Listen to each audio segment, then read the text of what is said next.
Subscribe button को दबा दें और घंटे की आकार के बेल घंटी को भी दबा दें ताकि हमारे नए वीडियो आपको लगातार मिलते रहें।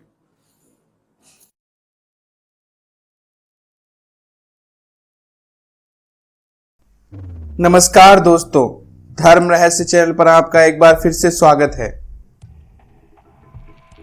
सुमित जी से पहले 2 वीडियो पहले भी भेज चुके हैं और ये तीसरा उनका वीडियो है और इसके बारे में उन्होंने अभी रिसेंटली जो उनके साथ घटित हुआ है उस संबंध में अपना ये वीडियो उन्होंने भेजा है और मैं उन्हीं के शब्दों में पढ़ के आपको इसके बारे में सुनाऊंगा कि क्या हादसा उनके साथ हुआ है और जिससे आपको क्या सबक मिल सकता है।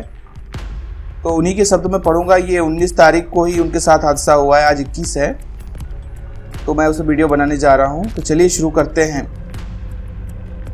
जय माता दी। सब लोगों को नवरात्र की हार्दिक शुभकामनाएं और भाई को भी नमस्कार।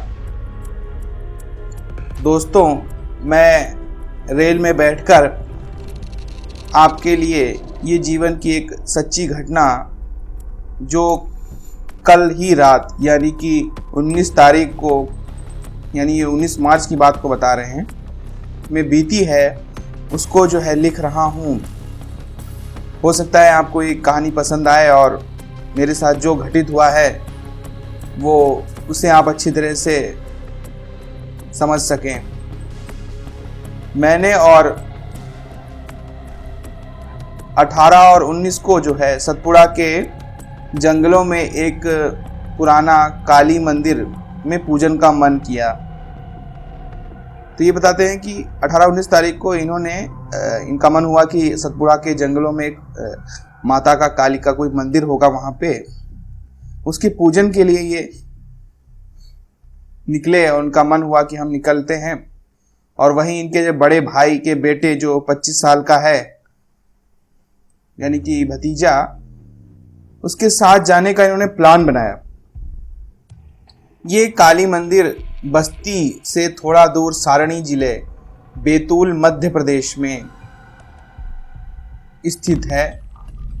वहां पर एक बंद पड़ी हुई कोयले की खदान भी पास ही में है। तो ये बैतूल मध्य प्रदेश की कहानी ही बता रहे हैं और इस सुनसान इलाके में ये मंदिर पड़ता होगा जहाँ पर कोयले की खदान भी है।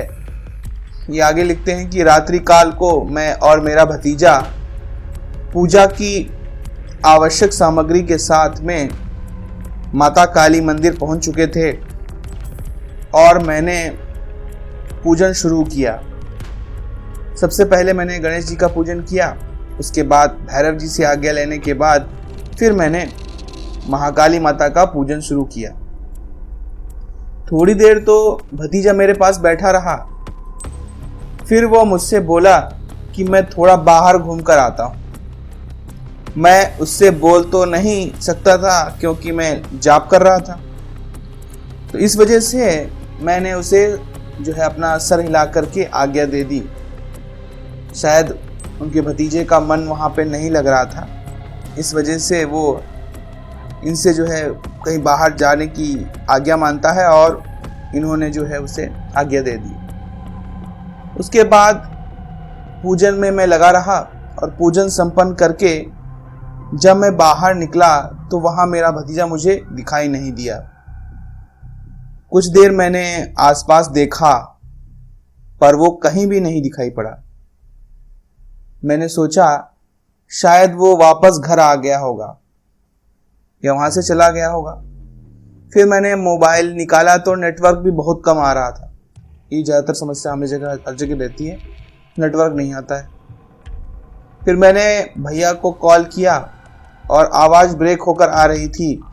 मैंने उनसे भतीजे के बारे में पूछा, कुछ साफ सुनाई नहीं दे रहा था, पर एक शब्द थोड़ा सा साफ सुनाई दे रहा था कि वो यहाँ नहीं पहुँचा है। ये सुनकर मैं थोड़ा सा परेशान हो गया और उसके बाद मैं वहीं पर उसको ढूंढने लगा। पास ही मरघट भी था, यानी कि शमशान घाट होता है जहाँ, उसी को मरघट कहते हैं। मैंने वहां जाकर देखा तो वो वहां भी नहीं मिला। वापस आकर मंदिर के पास फिर से देखा तो वो वहां पर नहीं मिला।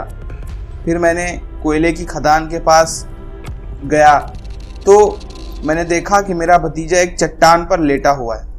वहीं पर एक बड़ी सी चट्टान थी जिस पर इनका भतीजा लेटा हुआ सा इनको दिखाई पड़ा। मैंने हाथ से उसको हिलाया तो उसने मेरे हाथ को झटका दिया और गुस्से से बोला, दूर हट जा मुझसे। थोड़ा मैं भी घबरा गया कि क्या हुआ आखिर इसको। मैंने थोड़ा और करीब गया तो वो बोला, पास मत आइयो मेरे। तब जाकर मुझे एहसास हुआ कि ये माजरा कुछ और ही है। मैंने महाकाली का जाप करते हुए उसके पास गया और उसको पकड़ा तो वो मुझसे लड़ने लगा। मुझे धक्का देकर बड़ी फुर्ती से वो एक बड़ी चट्टान के ऊपर बैठ गया। मैं जैसे तैसे ऊपर चढ़ा तो वो भी नीचे कूदकर जंगल की ओर भागने लगा। तो मैंने भी पूरी ताकत से उस पर छलांग लगाकर उसको कंट्रोल करने लगा, पर वो मुझसे लड़ने लगा और मुझसे बहुत ही अजीब तरह की आवाज़ निकाल रहा था।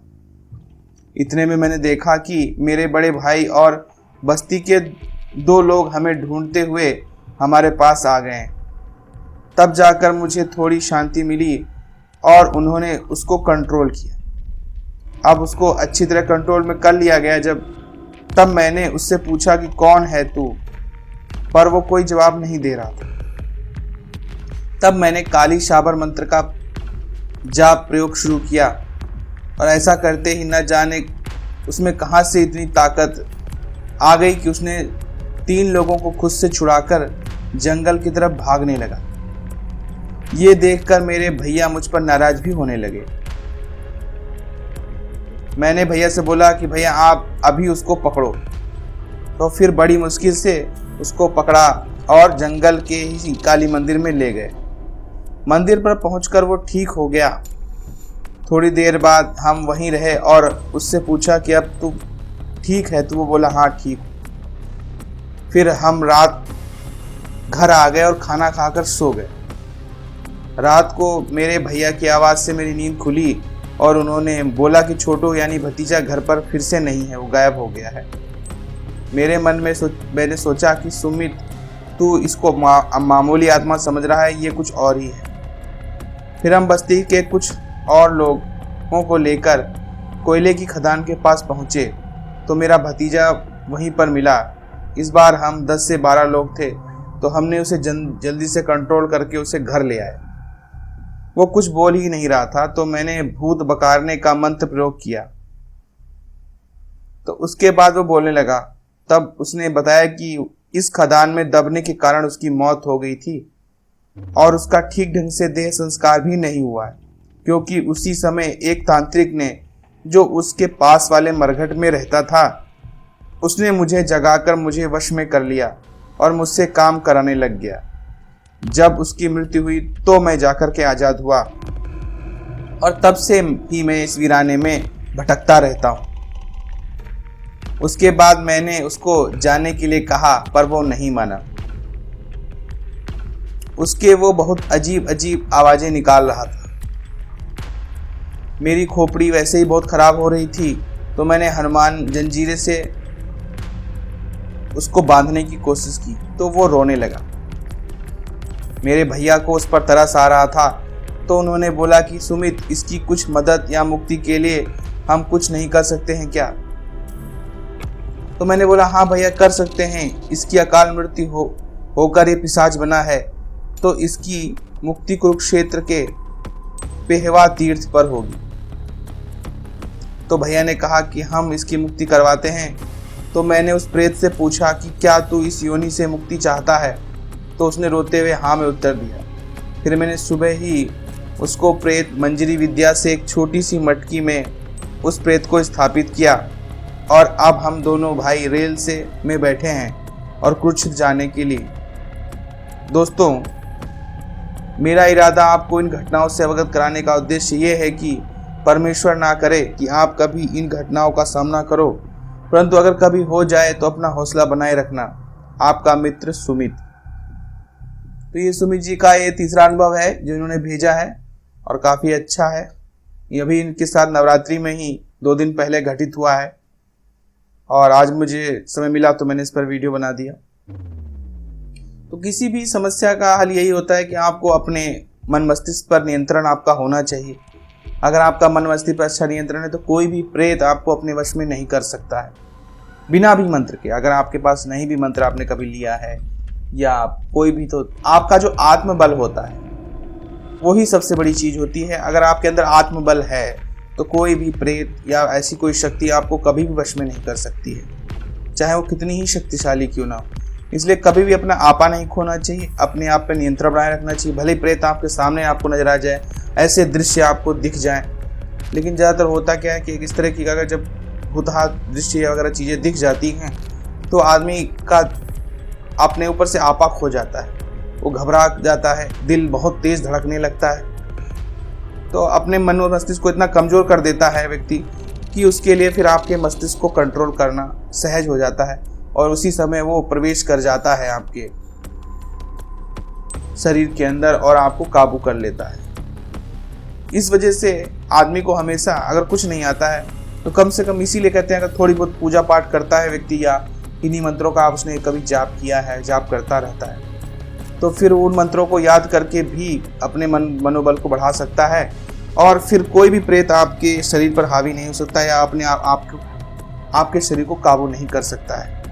इसीलिए पूजा पाठ, मंत्र जाप वगैरह करते रहना चाहिए। इस तरह की समस्याओं से आपको बचे रहेंगे आप हमेशा के लिए।